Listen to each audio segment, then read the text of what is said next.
রাষ্ট্র পরিচালনা করবেন, করেন, রাষ্ট্র ক্ষমতায় আসবেন, আসেন, কিন্তু বাংলাদেশের জনগণ আপনাদের অতি বাড়াবাড়িকে কখনোই মেনে নেবে না।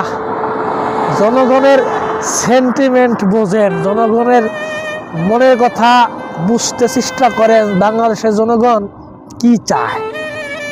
আপনারা যদি গুটিবাজি করে ক্ষমতা আসতে চান, আপনারা যদি ইন্ডিয়ার গোলামি করে ক্ষমতা আসতে চান, আপনারা যদি ভারতের দাদাগিরিকে মেনে ক্ষমতা আসতে চান, বাংলাদেশের জনগণ ওই সকল ক্ষমতাকে 2 টাকার মূল্য দিচ্ছে না।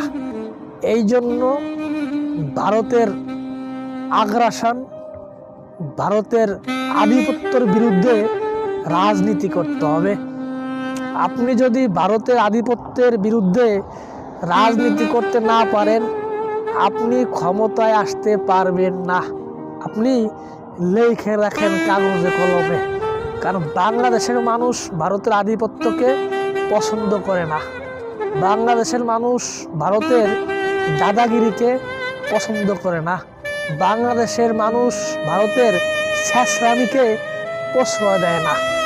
বাংলাদেশে রাজনীতি করতে হলে ভারতের অন্যায়ের বিরুদ্ধে সোচ্চার হইতে হবে, ভারতের দাদাগিরির বিরুদ্ধে প্রতিবাদ করতে হবে, ভারতের আগ্রাসনের বিরুদ্ধে হুঙ্কার তুলতে হবে। তাহলে আপনি বাংলাদেশে রাজনীতি করতে পারবেন। এটাই বাস্তব, এটাই রিয়েলিটি ভাইয়া।